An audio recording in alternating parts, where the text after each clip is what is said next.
Hey, this is Jürgen Rasmussen. Welcome to the Provocative Hypnosis blog. I thought I would get a little bit personal with you today and share with you what I learned from my recent strong allergic reaction and how I resolved my own cat allergy. So, let me give you a little bit of background. A few years ago, I went to the doctor because I had a period where I felt very tired and very fatigued, and I couldn't quite figure out what was going on. And what we discovered was that I was low on vitamin D, and that actually fixed it. But he said something else when I spoke to him on the phone, and he said, Mr. Rasmussen, the cat has to go. And I was like, what do you mean? He said, the cat has to go. And what do you mean? I don't even have a cat. And he said, you have as strong an allergy for cats as possible. You have an extreme cat allergy. You must not, under any circumstance, be around cats. Could be very dangerous for you, and I'm going to prescribe medication for you in case you ever are.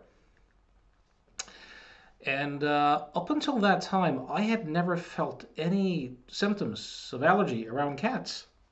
But the very next time I spent time around a cat, I suddenly had a pretty solid allergic response. And I had a belly laugh. I thought it was just completely hysterical because I realized that I had internalized a suggestion, right?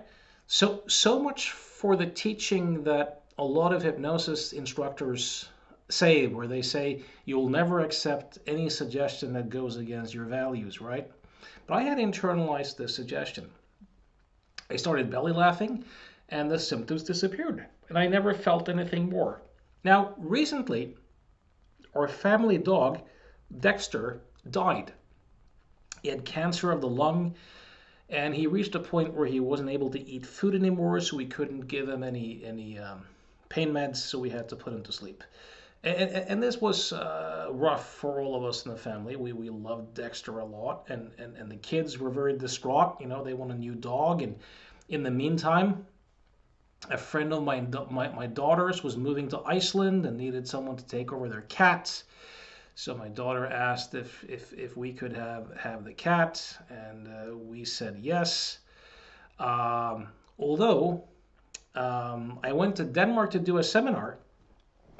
I was gone for 3 days, and when I came back, the cat had moved into the house. And I remember being kind of tired and going towards the house and thinking, shit, what if the doctor's right? You know, this is in my house. I can't escape. There's going to be a cat here all over the place. And I went in there and I had a pretty strong allergic response. You know, even trouble breathing. I woke up with a really stuffed chest and and uh, and responded quite strongly. And I went down to my daughter and my wife and my son and I guess I was looking for a little bit of sympathy. So I said to my daughter and wife, you guys know that this could potentially be quite dangerous for me, right? And my daughter looked at me and she said, well, Dad, you do help other people resolve their allergies, don't you? And that was it. And my wife started laughing and she said, it would be kind of funny if he wasn't able to resolve this on his own. And I was like, fuck you guys. Um, but anyways, you know,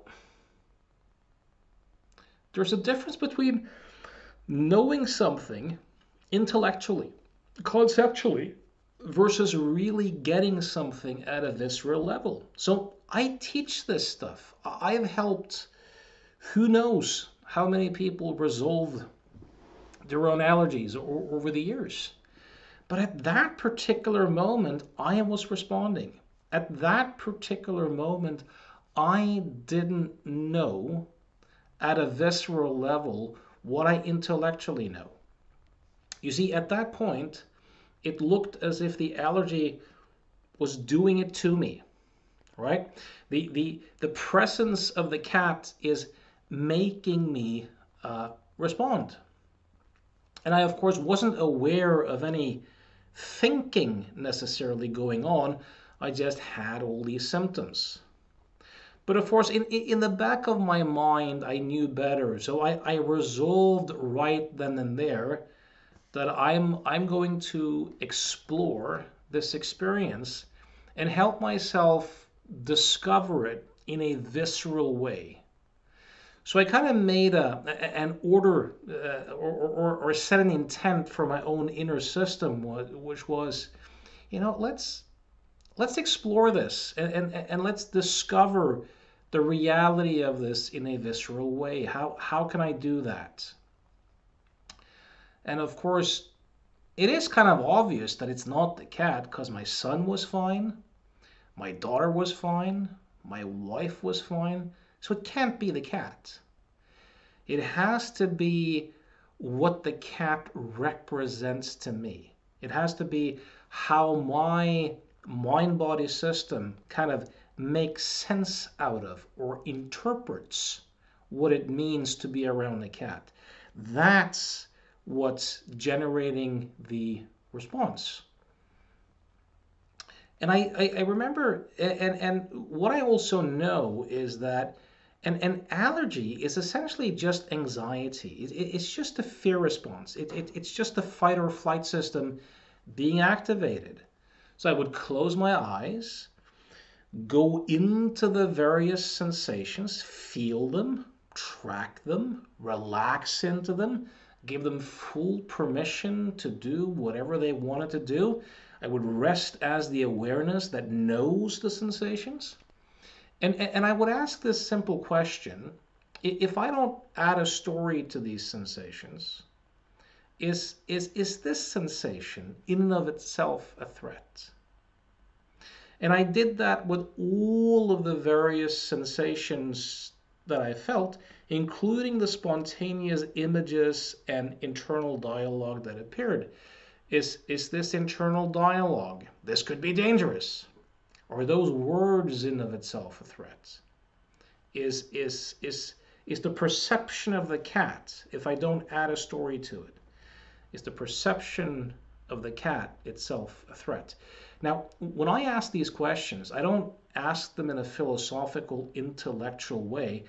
I ask the questions, and I get really quiet, and I feel, track, sense into it, and wait for the inner system to kind of saturate with it and to respond.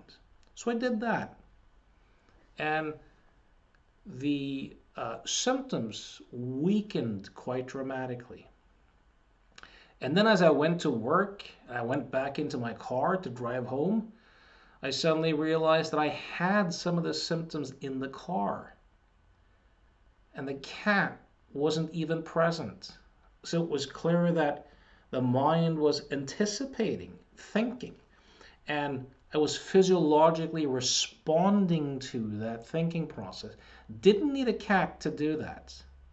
I could do that in the car, or I could do that alongside the cat. The cat was innocent.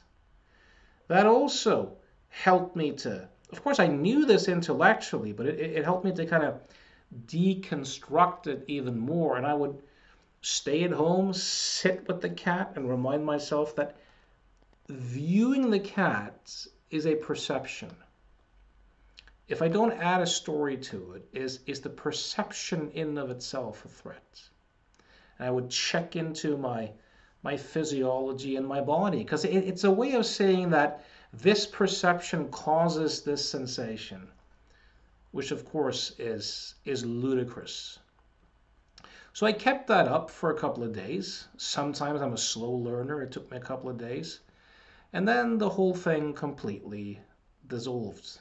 So now I can cuddle with the cat. I can stroke the cat. I can stroke the cat and put the fingers in my hair. I can do all sorts of stuff. I have zero symptoms whatsoever. It's been that way for quite a few days. I awake in the morning, I breathe freely, I have no symptoms whatsoever, and it's the exact same cat. which has to mean it's not the cat. It was never the cat to begin with. Now, I always knew that intellectually. I've helped clients to discover that viscerally. But this was an opportunity for me to make that discovery and to deepen that discovery in a really, really embodied way. So for me there, I think there are several takeaways. Very often when I see clients and I talk to them about the nature of thought and thinking, people often say, "Oh yeah, I know that. I know that." And a response I very often throw back at them is, I want you to open up for the idea that you don't quite know that. Meaning, so for example, with me, when I was around the cat, I could say, I know that, but I was still responding as if it was true. So obviously, in that moment, I didn't quite know that.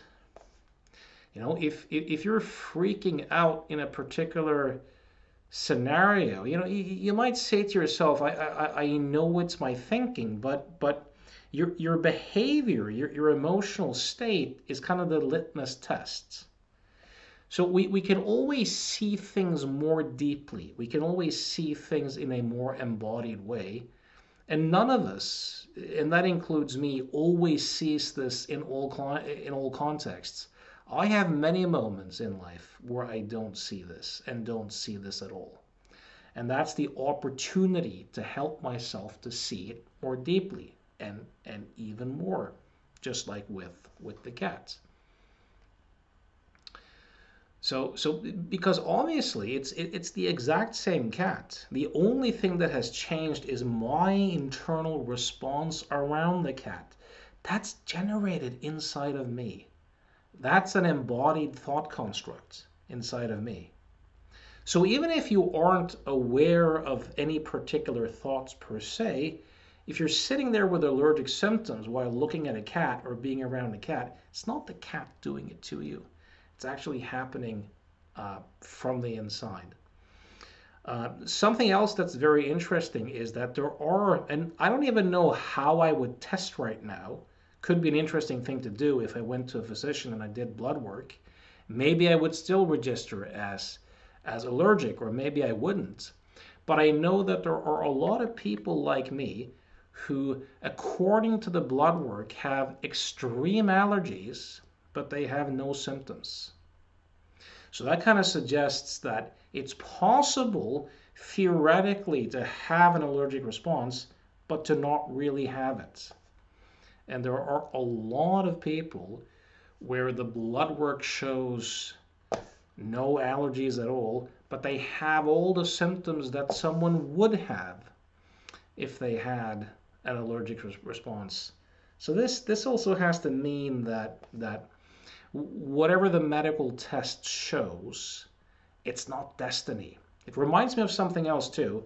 I was teaching the psychological illusion model in Denmark a couple of weeks ago at the FFHD conference in Denmark, and Bob Burns was another guy who was teaching there, and some guy talked to Bob. I was sitting next to them about ideomotor signaling, and something had